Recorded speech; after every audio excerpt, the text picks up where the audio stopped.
दोस्तों साबुन रोज़ यूज़ होने वाले प्रोडक्ट्स में से एक है। दोस्तों साबुन का यूज़ कई दशकों से किया जाता है। दोस्तों इसका महत्व तब और भी बढ़ गया था जब कोरोना की पहली लहर आई थी, क्योंकि उस समय हाथ धोने के लिए अधिकतर लोग साबुन का ही इस्तेमाल करते थे।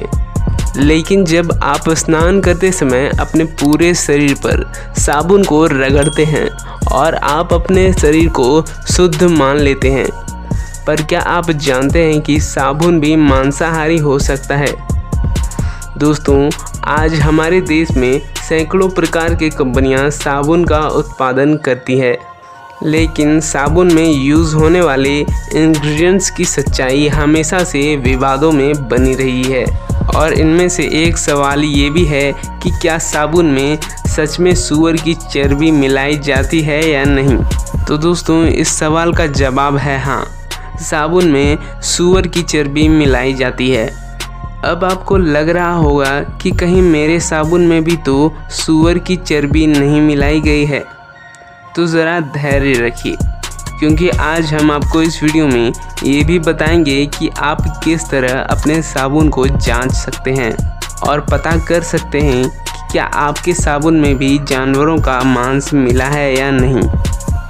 तो ये जानने के लिए बस आपको अपने साबुन को उठाकर उसके पीछे में लिखे इंग्रेडिएंट्स वाले सेक्शन में टैलो लिखा हुआ ढूंढना है, TALLOW टैलो। लेकिन यहाँ पर कंपनियाँ इसी वर्ड को अनदेखा करने के लिए सभी इंग्रेडिएंट्स को इतनी छोटी अक्षरों में लिखती है कि इसे हर कोई अनदेखा कर देता है। और हमें कमेंट में ज़रूर बताइएगा कि क्या आपके सूप में भी टैलो लिखा हुआ मिला या नहीं। लेकिन अब सवाल ये आता है कि कंपनियाँ आखिर सूप में जानवरों के मांस को मिलाती ही क्यों है?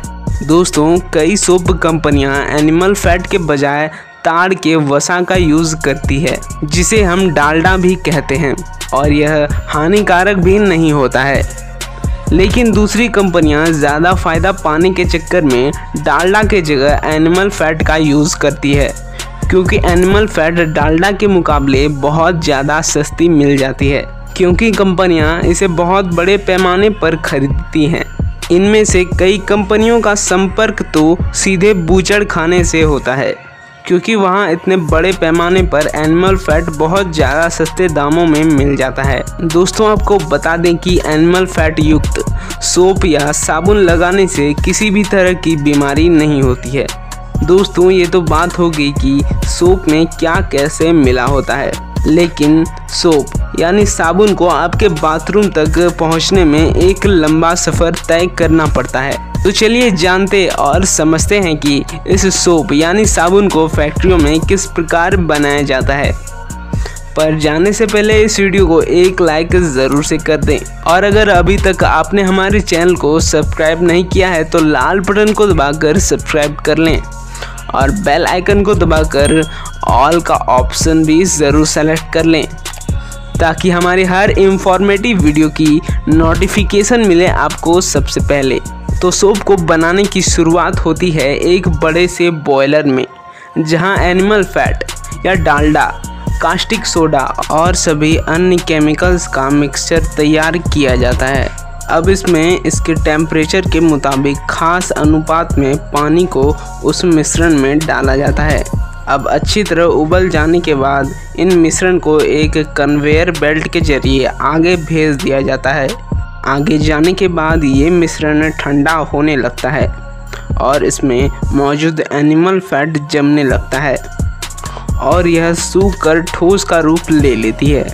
उसके बाद यह बेल्ट के ऊपर से घूमते हुए दो रोलरों के बीच चली जाती है और रोलरों से गुजरने के बाद ये लंबी पट्टी का रूप ले लेती है। इसके बाद सभी कटी हुई पट्टियों को एक बड़ी सी ब्लेंडिंग वाली मशीन में डाल दिया जाता है। यहाँ जाने के बाद सभी पट्टियाँ अच्छी तरह से पिस जाती हैं और पाउडर का रूप ले लेती है। फिर इसके बाद इस महीन पाउडर को बड़े से मशीन में डालकर मशीन को लगभग 1 घंटे के लिए चलाया जाता है, जिसके बाद ये पाउडर सफ़ेद दानों का रूप ले लेती है, जो आगे चलकर दूसरे कंटेनर में गिर जाती है। अब यहाँ पर साबुन के कलरिंग के लिए इसमें कलर कोड डाला जाता है।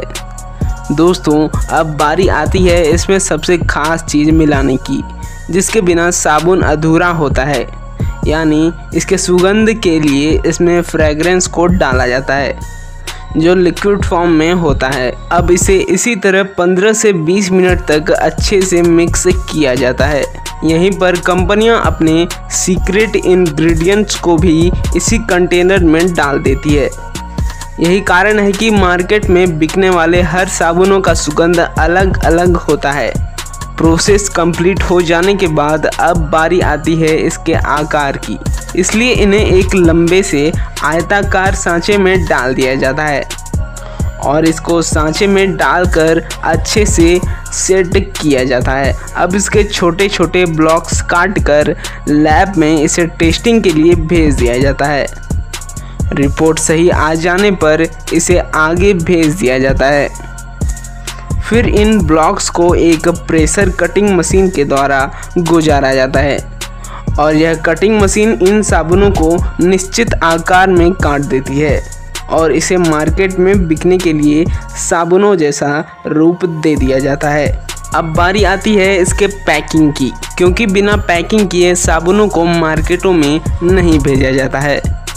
अब ये साबुन मार्केट में भेजे जाने के लिए पूरी तरह से तैयार हैं। तो दोस्तों आपने इस वीडियो में जाना कि साबुनों को हमारे बाथरूम में आने तक के लिए कितना लंबा सफ़र तय करना पड़ता है। दोस्तों आशा करता हूं कि इस वीडियो से आपको कई सारी जानकारी मिली होगी और हमें कमेंट में ये ज़रूर बताइएगा कि आपको इस पूरी वीडियो में सबसे अच्छी जानकारी कौन सी लगी। दोस्तों हम ऐसे ही सही जानकारी वाली वीडियोस बनाते रहते हैं, तो अगर आप भी हमारे अन्य सब्सक्राइबर की तरह जानकार इंसान बनना चाहते हैं तो हमारे इस चैनल को अभी लाल बटन दबाकर सब्सक्राइब कर लें। तब तक के लिए जय हिंद, जय भारत।